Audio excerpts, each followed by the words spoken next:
Hello दोस्तों, नमस्कार। मैं अंकित मौर्य। आप देख रहे हैं रिसर्च कोचिंग सेंटर। दोस्तों, हम आज एक नया टॉपिक से हमारा जो गणित है, हम आज आपको कक्षा 7 का गणित पढ़ाएंगे। गणित हमारा बीजगणित है। बीजगणित में बहुत ही एक सरल चैप्टर है जो आपको पढ़ने में बहुत मज़ा आएगा। तो दोस्तों, हम अपने सवाल की तरफ चलते हैं। सवाल हमारा कुछ इस प्रकार है जो आपको पढ़ने में बहुत इंटरेस्ट देगा। जैसे हमारा सवाल कह रहा है निम्नलिखित को घातांकीय रूप में लिखिए। हमारा सवाल कह रहा है निम्नलिखित को घातांकीय रूप में लिखिए। तो पहला सवाल है, यहाँ पे हम लिखेंगे हल लिखेंगे। पहले का हल है यानी का नंबर, पहले का है तो हम इसको लिखेंगे। इसमें कह रहा है यक्स के वर्ग। क्या कह रहा है? यक्स के वर्ग। क्या कहना चाहता है? कह रहा है यक्स के वर्ग। फिर कह रहा है वाई के घन को जोड़िए। पहले कह रहा है यक्स के वर्ग, वर्ग मतलब स्क्वायर, और घन मतलब क्यूब कह रहा है। तो कहना चाहता है, कह रहा है यक्स के वर्ग, यानी यहाँ पे लिखेंगे यक्स का स्क्वायर, वर्ग का मतलब क्या हो गया? स्क्वायर। फिर कह रहा है y को घन को जोड़िए। तो जोड़ने को कह रहा है इसलिए प्लस लगा देंगे। और कह रहा है y के घन, यानी y के घन का मतलब क्यूब। y के घन का मतलब क्यूब। भाई वर्ग बोल रहा है, अगर वर्ग कह रहा है तो मतलब स्क्वायर कह रहा है, और घन की बात कर रहा है तो क्यूब कह रहा है। तो इसलिए हमारा आंसर यही आ गया। यही हमारा क्या हो गया? उत्तर हो गया। यहाँ पे क्या लिख देंगे? उत्तर। हमारा बस सही आएगा। कह भी रहा है, कह रहा है यक्स के वर्ग, यानी यक्स के वर्ग हो गया। फिर कहता है वाई के घन, तो वाई के घन। फिर कह रहा है को जोड़िए, तो हमने क्या कर दिया? जोड़ दिया। आंसर आ गया। दूसरा कह रहा है, यानी खा नंबर सवाल कह रहा है हमारा, यानी खा नंबर कह रहा है a की घात 8 को, तो a लिखेंगे, घात इसकी 8 हो जाएगी, को b के घन से घटाइए। तो b के घन मतलब घटाने को कह रहा है, तो यहाँ पे लिख देंगे 3। क्या लिख देंगे? 3। घन का मतलब क्या होता है? 3 होता है। और ये a की घात यहाँ पे क्या हुई है?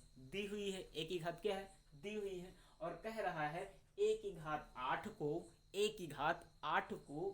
b के घन से घटाइए। तो b के घन से क्या कर दिया? घटा दिया। हमारा यही उत्तर आ जाएगा। आएगा नहीं आएगा? समझ में आ रहा है? ठीक है। अब कह रहा है इसको, कह रहा है 23 है और यक्स गुणे यक्स है, y फिर गुणे में y गुणे y, फिर है गुणे में y है, फिर गुणे में y है। यानी यहां से हम देखेंगे, यहां से यहां तक है और यहां से यहां तक है। तो हम इसको देख लेंगे एक बार। अपन देखेगा कि यहाँ पे देखिएगा एक है, 2, 3, यानी हम लिख सकते हैं यहाँ पे, यानी गा नंबर लिखेंगे। यहाँ पे देखेंगे 23 है, 23 और है गुणे में, यानी घात के रूप में लिखना है। x लिखेंगे, यहाँ पे है कितना? 1, 2, 3, यानी यक्स की घात 3 हो जाएगा। फिर लिखेंगे y है, तो 1, 2, 3, 4, 5, तो y लिखेंगे, y की घात कितनी है? 5। अब यही कह रहा था, सवाल भी कह रहा है कि निम्नलिखित को घातांक के रूप में लिखिए। तो हमने इसको किस में लिख दिया? घातांक के रूप में लिख दिया। एक गुणांक के रूप में था, किस में था? गुणांक के रूप में था। तो इसलिए हमने इसको किसमें लिखा है? घातांक रूप में लिख दिया। इसी तरीके से हमारा घा नंबर भी सवाल है। कह रहा है 31। क्या कह रहा है? 31, फिर गुणे में जेड है। गुणे में क्या है? गुणांक में कितना है? जेड है। जेड गुणे जेड गुणे जेड गुणे जेड गुणे जेड गुणे, तो 1, 2, 3, 4, 5, 6, 7, 8, 9, 12 है। यानी हम लिखेंगे 31, ठीक है, और लिखेंगे यहाँ पे जेड। और जेड के कितने कितने हैं जेड? 1, 2, 3, 4, 5, 6, 7, 8, 9, यानी 9 बार, यानी 9 टर्म्स हैं। बार कह देंगे या टर्म्स कहेंगे, यानी 9 बार आए हुए हैं। तो इसलिए लिखेंगे जेड की घात 9। कितने लिखेंगे? जेड की घात 9। बस हमारा यही आंसर आ गया। इसी तरीके से एक और सवाल है, अंगा नंबर सवाल है। इसी में कह रहा है ए जो है 25 बार है। ए कितनी बार है? 25 बार है। ए कितनी बार है? 25 बार है। तो यहाँ पे हम लिखेंगे ए की घात यानी बार 25 बार है, यानी गुणा के रूप में 25 बार लिखा गया है। ए गुणे ए गुणे ए गुणे ए गुणे करके ऐसी तरीके से 25 बार लिखा है। तो ये कह रहा घात के रूप में लिखे, तो इन सबको घात क्या होती है, आपस में जुड़ जाती हैं, तो इसलिए कहा कितना होगा, तो 25 हो जाएगा। यही हमारा आंसर आ जाएगा, यही हमारा क्या हो जाएगा, उत्तर हो जाएगा। समझ में तो आ ही रहा होगा, कोई दिक्कत नहीं, बहुत ही सिंपल सा सवाल था। इसी तरीके से देखेंगे।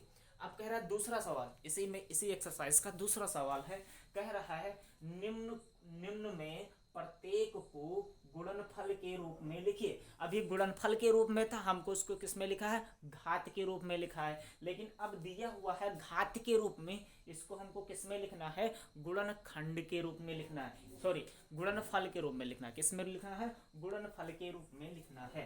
तो हम देखेंगे यहाँ पे हमारा पहला सवाल यानी का नंबर जो सवाल है, का नंबर देखेंगे, यहाँ पे हल करेंगे यहाँ पे, तो यहाँ पे हो जाएगा 2, और 2 का पहला नंबर सवाल है यहाँ पे का, तो का लिखेंगे यहाँ पे और इसको लिखेंगे, तो यहाँ पे है a की घात कितना है, a की घात 7 है और b की घात यहाँ पे 5 है। तो इसको हम ऐसा लिखेंगे a गुणे में a गुणे में a गुणे में a हो जाएगा, 1 2 3 4 और a हो जाएगा, फिर गुणे में a होगा, फिर गुणे में एक बार a होगा, तो 1 2 3 4 5 6 7 बार होगा।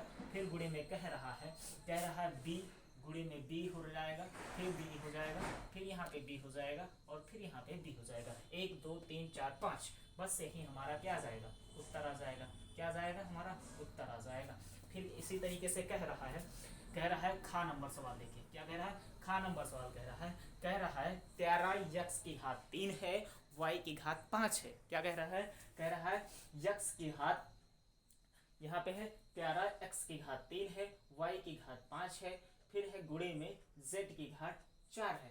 तो यहाँ पे फिर इसी तरीके से हम लिखेंगे, यहाँ पे लिख देंगे 13 क्या हो जाएगा, 13 हो जाएगा, और गुणे में कितना होगा, यहाँ पे हल लिख रहा हूँ, यहाँ पे देखिएगा तो हो जाएगा 13 यानी यक्स गुणे में यक्स हो जाएगा, फिर गुणे में x हो जाएगा, फिर गुणे में देखिएगा z गुणे में z हो जाएगा, फिर गुणे में z, फिर गुणे में z हो जाएगा। यही हमारा क्या आ जाएगा, उत्तर आ जाएगा। क्या आ जाएगा, उत्तर आ जाएगा। बात समझ में आ रहा है, उत्तर आ जाएगा। फिर इसी तरीके से हमारा एक सवाल और है, देखिएगा ध्यान से।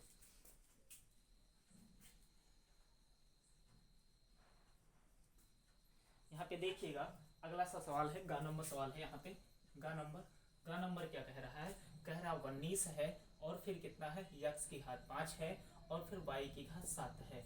इसको देखिएगा हल करेंगे, इसको कैसे हल करेंगे, यहाँ पे देखिएगा तो यहाँ पे 19 लिखेंगे, गुणे में यक्स 5 बार है तो 5 बार लिखेंगे, कितनी बार लिखेंगे, 5 बार लिखेंगे यक्स, और फिर यहाँ पे गुणे में कितना है y की घात कितनी है, 7 है, तो यहाँ पे 1 2 3 4 5 बार यक्स हो गया।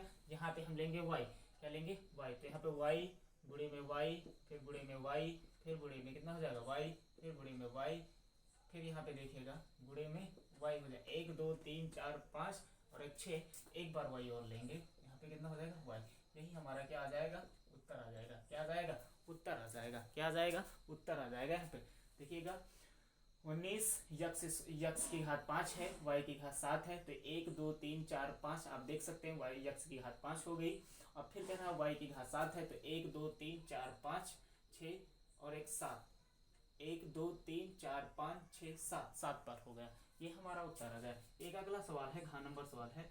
घा नंबर देखिएगा, कह रहा है 8 a की घात 6 है और b की घात 5 है।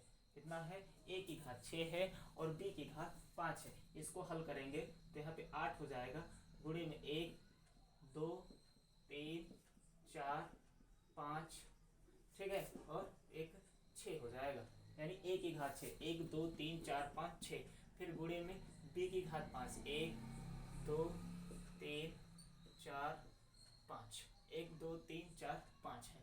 अब b की घात 5 हो गई और a की घात 6 हो गई, बस हमारा उत्तर क्या हो गया, आ गया। अब इसी तरीके से ये इतनी ही एक्सरसाइज थी, जैसा कि हमने आपको बता दिया है, कोई दिक्कत नहीं है। ये घातांक के रूप में था, पहले घातांक के रूप में था तो हमने उसको घन के रूप में लिखा है, और दूसरा घन मतलब गुणनफल मतलब घातांक के रूप में दिया था, इसको हमने किस में लिखा है, गुणनफल के रूप में। पहले किस में लिखना था, घातांक के रूप में लिखना था तो हमने लिखा है, दूसरा क्या था, गुणनफल के रूप में था जो हमको घातांक के रूप में लिखना था। दोस्तों ये एक्सरसाइज इतनी ही थी। आपको समझ में आया होगा और बहुत ही सरल एक्सरसाइज थी। इसको पढ़िएगा और कमेंट करके बताइएगा कि आपको कैसे लगी। दोस्तों धन्यवाद, नमस्कार।